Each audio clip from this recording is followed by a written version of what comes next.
Like many people coming out of COVID, it changed our perspective on what's important in our lives. When I saw the real world decisions that were being pushed on my wife and I for what we would do to give our kids normalcy back, everything changed.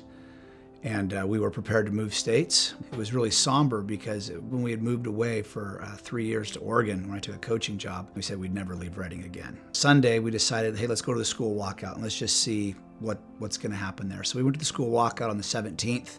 There's over 1,000 people there. I signed some clipboards and we heard some speakers. And I just said, this doesn't feel right. Like nothing, there's no actionable items that's gonna come out of this. So I was leaving and I ran into a guy in a duck hunting vest and I said, so that's it? We're just gonna leave and we're all going home. He said, well, you should go to the Board of Supervisors meeting tomorrow. And that happened to be Patrick Jones, who's the District 4 supervisor. I thought, okay, I'm gonna go tomorrow. Like I'm gonna prolong this. And so I went to the Board of Supervisors meeting and I listened to people speak for over a couple hours.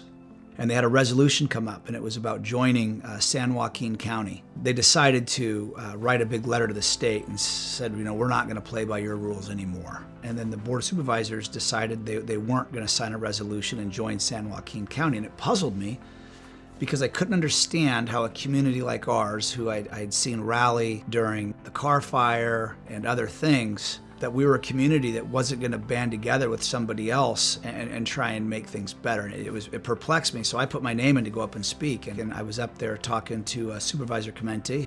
I really hope and pray we're not going to move out of the area, but I do know there is a line in the sand for me, and it comes really at the foot of my kids. So Joe, I would ask you, would you reconsider joining what these two gentlemen were talking about? Because I think the world needs people to start standing up. Would you reconsider? That's something you and I can talk about outside the chamber. I'd love to talk about it now, if we could. I mean, respectfully.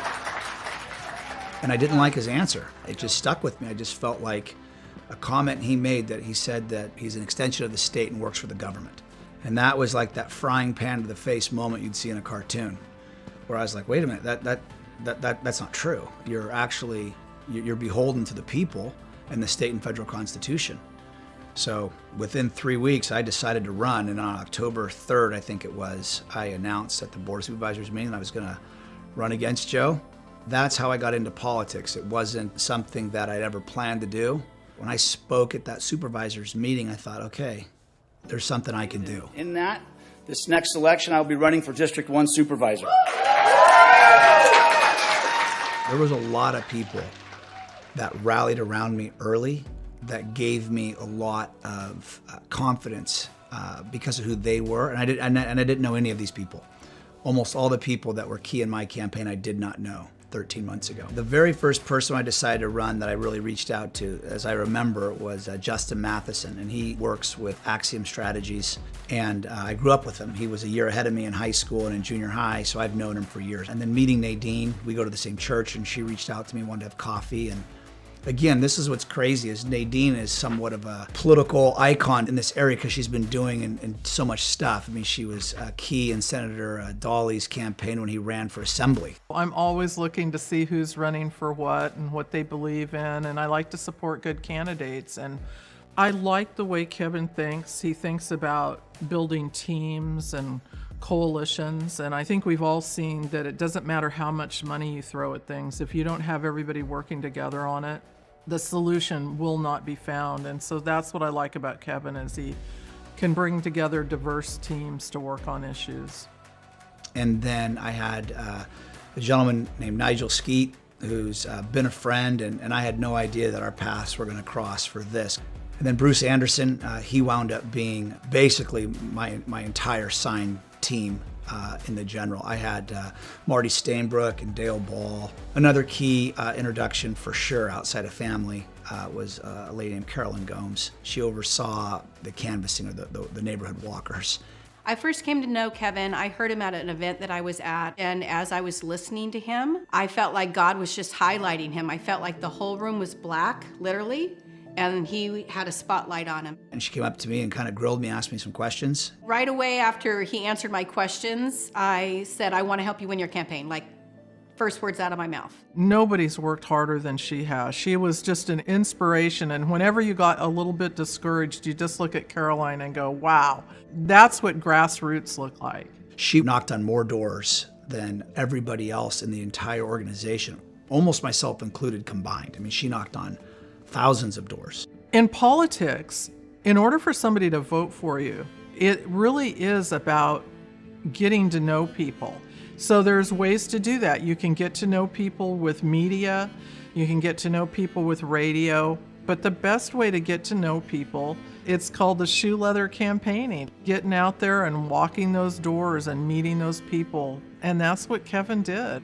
And every time he would do that, he would meet somebody that would say, hey, I want my neighbors to meet you. So it works, and you get that momentum.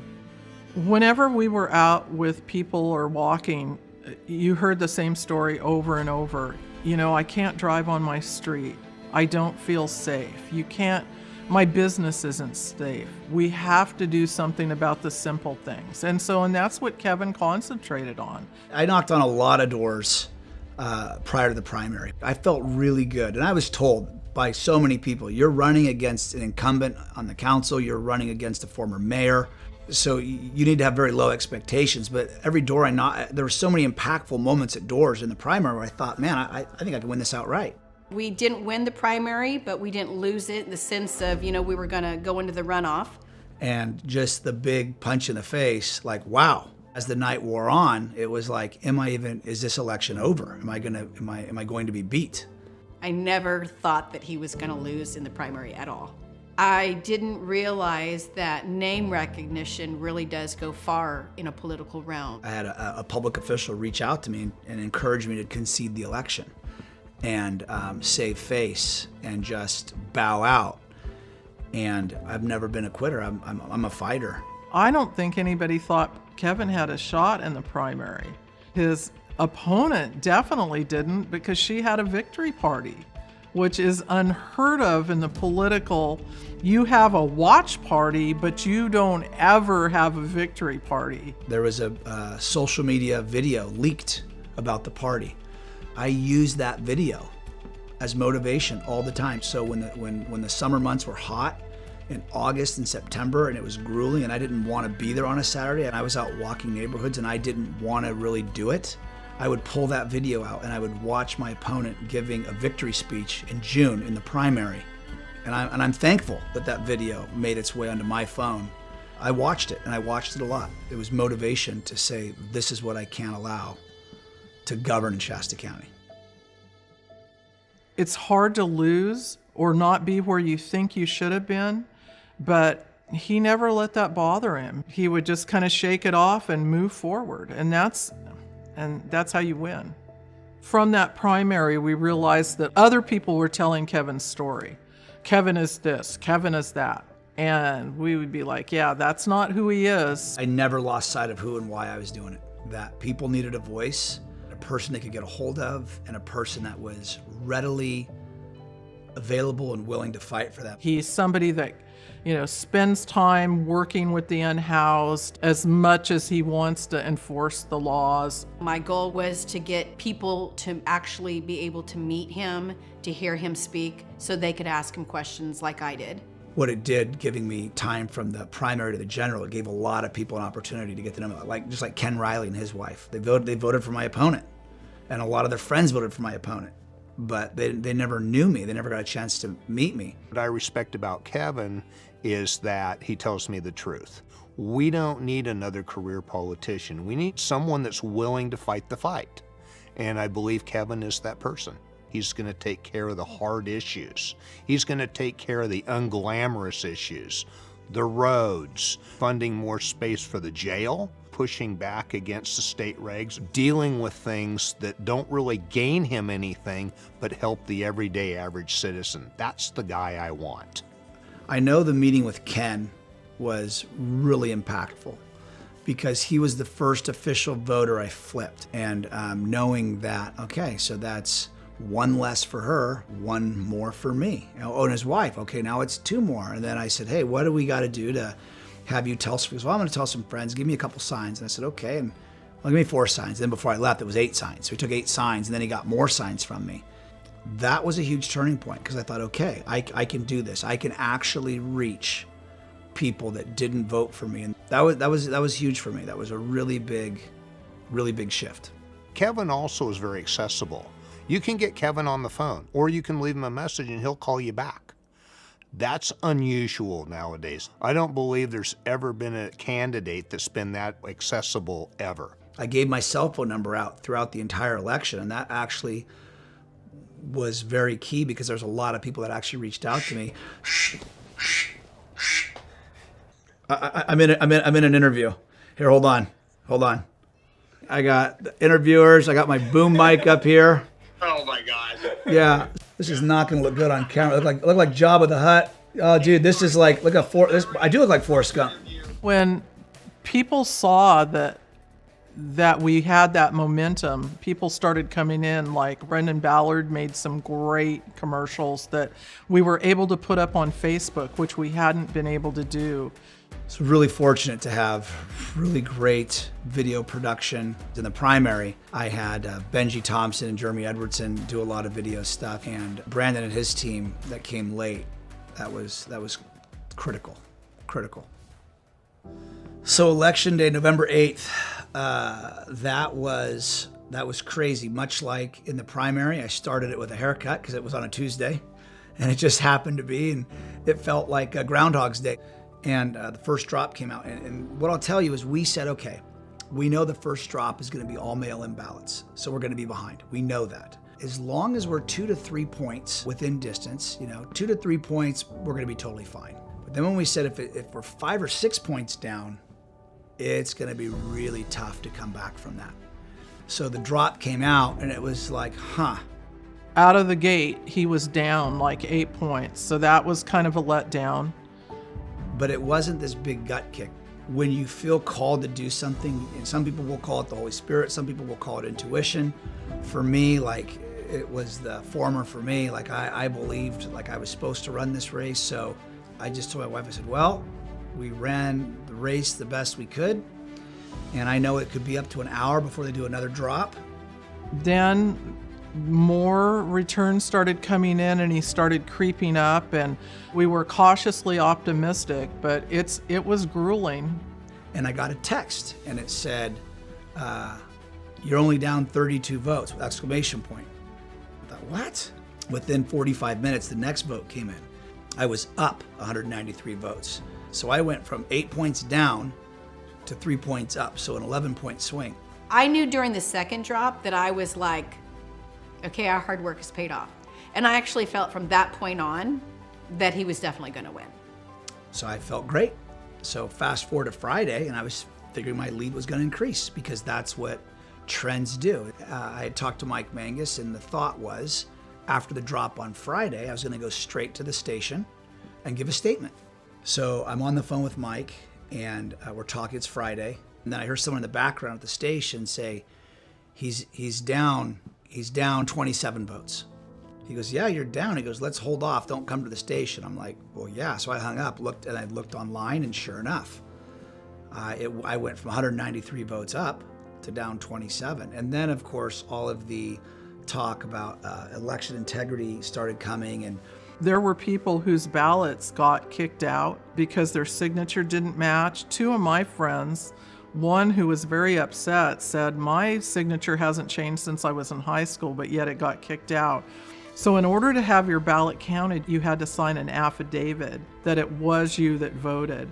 So Carolyn hand-packed those around and knocked on doors in the night and fell down and skinned her knees and got sick, but kept on doing it. The woman is an inspiration. Can definitely say there were times where I felt like I was climbing Mount Everest, but I'm never going to give up. We can't focus on what we see. We have to trust the Lord. And then the final drop of that next Tuesday, which was 9 days ago, I was up 90, and that was the final margin. 90 votes, wow. Justin Matheson said, you'll forever be known as Landslide Crye. After he got the call from Kathy Darling, or the text that he had won, But I was the first person that he called. And he told me that.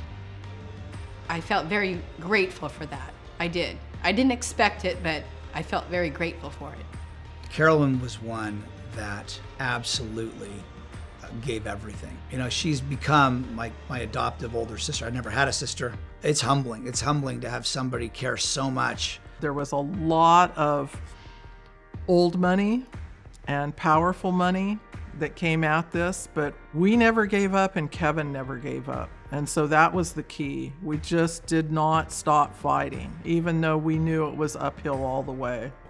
It's great having so many different people care so much about a common goal and come together and do something as special as what we did, because it was like a David versus Goliath, and we did it. I've never worked for something so hard in my life that I believed in. Like, I really, really believed he would help shift our county back to the way it used to be, where it was really for the people and for the kids in our community more than anybody. I think he's working on it already. He was at the Board of Supervisors and he was able to, I think, influence and help the board understand that we shouldn't close the Opportunity Center until we have all the facts. And so I think that showed a lot of people. I had calls from people, saying that we did not expect that. So he's already out there working, looking at ways we can bring people in here and solve some of the problems we have. I came here 13 months ago, didn't like an answer I received, and I chose to run for an office for the first time, and I will sit up there in January.